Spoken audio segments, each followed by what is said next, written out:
Cerita rakyat Nusantara, legenda Jaka Tarub. Dahulu kala, di desa Tarub, tinggallah seorang ibu bernama Mbok Randa Tarub. Ia hidup sebatang kara. Oleh karenanya Mbok Randa Tarub kemudian mengangkat seorang anak laki-laki yang ia beri nama Jaka Tarub. Mbok Randa Tarub mengasuh anak angkatnya dari kecil hingga dewasa, dengan penuh kasih sayang layaknya anak sendiri. Setelah dewasa, Jaka Tarub tumbuh menjadi seorang pemuda yang rajin bekerja membantu ibunya. Jaka Tarub juga memiliki wajah sangat tampan. Sering ia berburu binatang di hutan menggunakan sumpitnya. Ketampanan dan ketangkasannya membuat banyak gadis-gadis desa jatuh hati padanya. Namun Jaka Tarub belum berniat untuk berumah tangga. Mbok Randa Tarub sering berkata bahwa ia menginginkan Jaka Tarub segera menikah. "Jaka, Mbok ingin kamu segera menikah. Usiamu telah mencukupi untuk berumah tangga. Wajahmu kan tampan, jadi mudah saja bagimu untuk mencari gadis cantik yang kamu suka," ujar Mbok Randa Tarub suatu ketika. "Mbok, saat ini Jaka belum menginginkan untuk memiliki pendamping hidup. Akan tiba saatnya nanti Jaka akan mencari istri," jawab Jaka Tarub. "Baiklah, jika itu kehendakmu Jaka.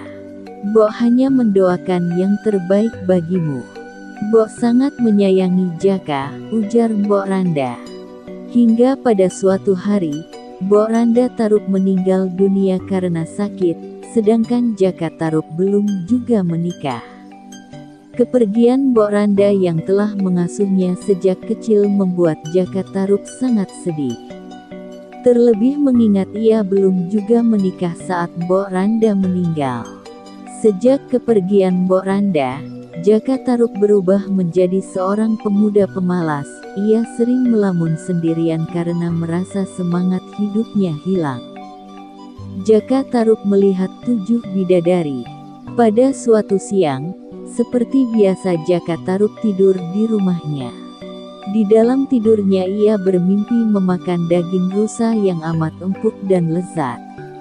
Ketika bangun tidur, ia merasa lapar dan ingin memakan daging rusa. Ia segera bergegas pergi ke dalam hutan untuk berburu rusa. Dengan tombaknya, ia berjalan perlahan di dalam hutan mengintai, barangkali ada rusa. Namun setelah sekian lama berkeliaran di dalam hutan, ia tidak juga menemukan seekor hewan buruan pun. Padahal ia sudah memasuki kawasan hutan yang belum pernah ia datangi. Karena merasa lelah, Jaka Tarub kemudian duduk beristirahat di sebuah batu besar. Tidak sadar ia kembali tertidur karena kelelahan.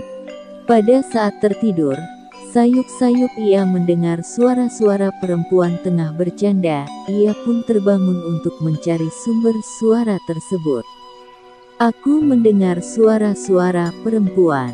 Aku harus mencari tahu siapa mereka," gumam Jaka. Setelah mencari-cari arah suara, akhirnya Jaka sadar bahwa suara tersebut berasal dari sebuah telaga. Ia pun mengendap-endap di sebuah batu besar di pinggir telaga.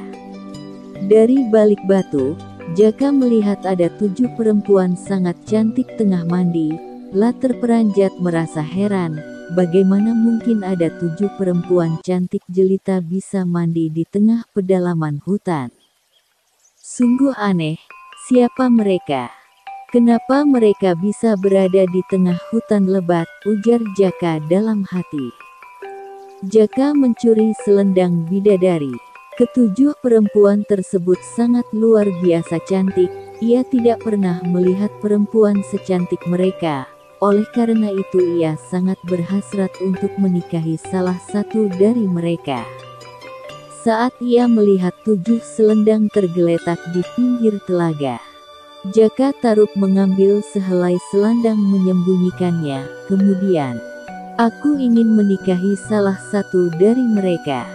Sebaiknya salah satu selendang milik mereka aku sembunyikan," gumam Jaka. Menjelang sore, ketujuh perempuan cantik mengakhiri mandi mereka. Mereka segera berpakaian, mengenakan selendang mereka kemudian terbang ke kahyangan. Jaka Tarub akhirnya mengetahui bahwa mereka adalah bidadari kahyangan. Ah, pantaslah mereka sangat cantik jelita, rupanya mereka bidadari kahyangan, ujar Jaka. Salah seorang dari perempuan yang bernama Nawang Wulan, terlihat kebingungan mencari selendangnya sementara keenam perempuan lainnya telah terbang ke kahyangan. Aduh, mana selendangku? Tadi aku simpan di pinggir telaga. Bagaimana ini? Kalau selendangku tidak ketemu, aku tidak bisa pulang ke kahyangan, ujar Nawang Wulan terlihat panik. Nawang Wulan ternyata saudari termuda dari ketujuh bidadari tersebut. Sepeninggal keenam kakaknya, Nawang Wulan menangis terseduh-seduh. Ia merasa takut karena tidak mampu tinggal di dunia manusia. Melihat hal tersebut, Jaka Tarub segera mendekat untuk mengajak berkenalan dan menawarkan bantuan. Hai, ada apakah gerangan Adinda menangis sendirian di pinggir telaga? Nama saya Jaka Tarub. Saya tinggal di desa di dekat sini. Apa yang bisa saya bantu? Jaka berpura-pura menawarkan bantuan. Oh, saya kehilangan selendang, jadi tidak bisa kembali ke kahyangan, kata Nawang Wulan. Oh, begitu kiranya. Kalau begitu Adinda boleh tinggal di rumahku, daripada tinggal sendiri di dalam hutan. Tidak usah takut, aku akan menjagamu, kata Jaka. Baiklah kalau begitu, aku akan tinggal di rumahmu saja. Nawang Wulan terpaksa menerimanya karena tidak tahu harus berbuat apa lagi. Jaka menikahi Dewi Nawang Wulan. Dewi Nawang Wulan akhirnya tinggal di rumah Jaka Tarub. Tidak lama kemudian mereka menikah dan hidup berbahagia. Terlebih lagi ketika Nawang Wulan mengandung kemudian melahirkan seorang bayi perempuan. Mereka memberinya nama Nawangsi. Kendati hidup berbahagia beserta anak dan istrinya, Jaka Tarub sudah lama merasa heran karena lumbung padi miliknya tidak pernah berkurang malah justru bertambah.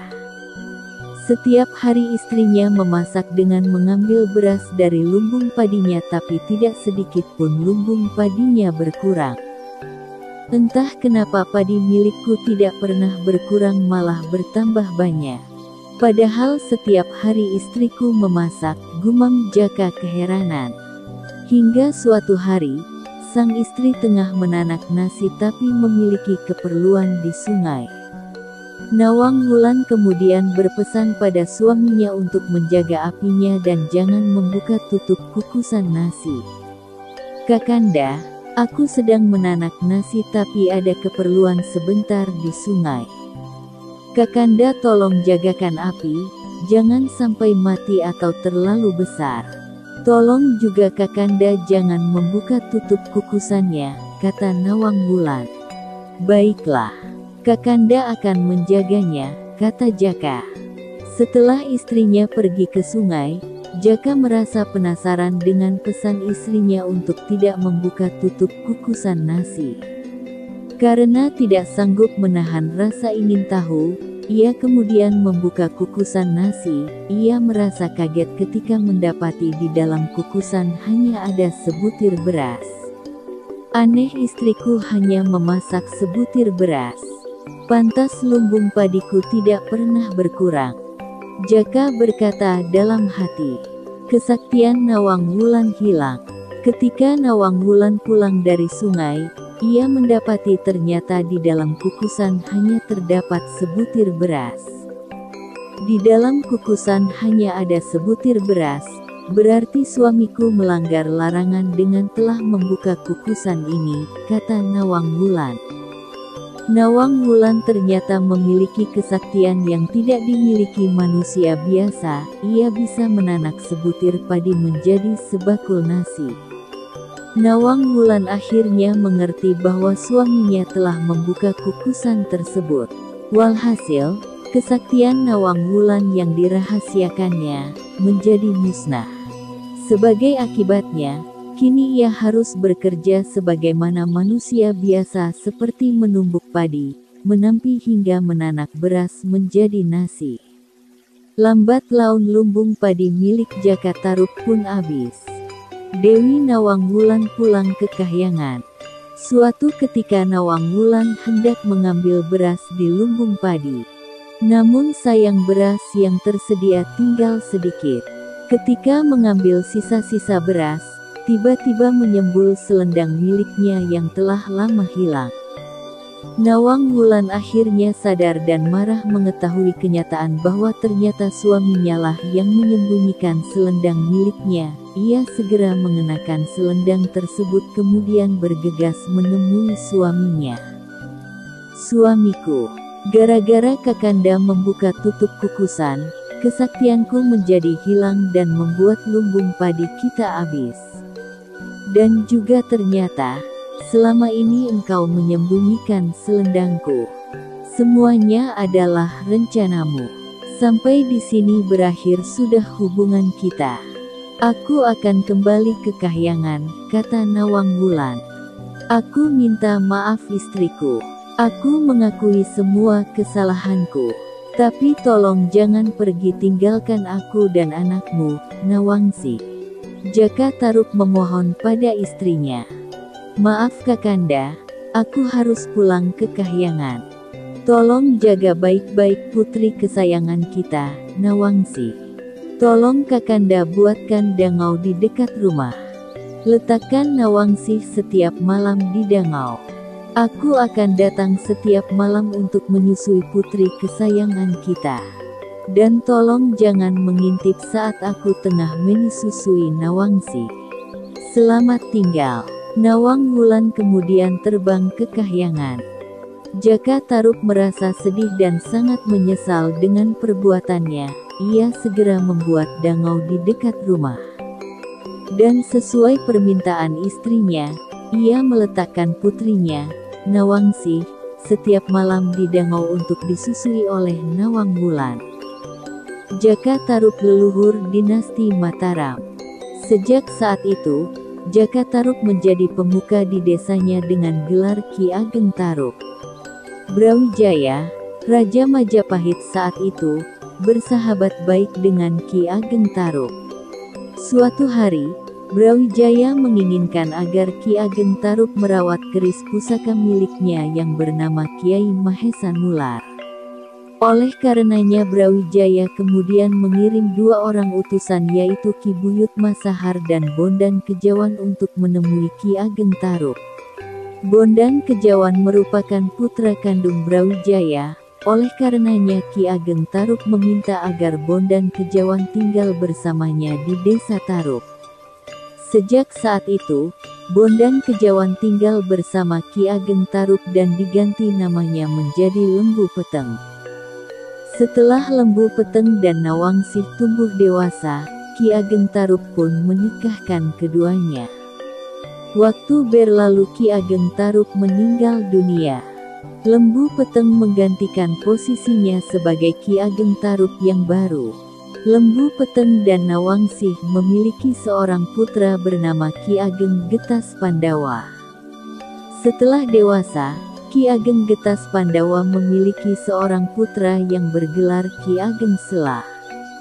Panembahan Senopati, Raden Sutawijaya, 1587-1601, sang pendiri Kesultanan Mataram, merupakan cicit Ki Ageng Selah.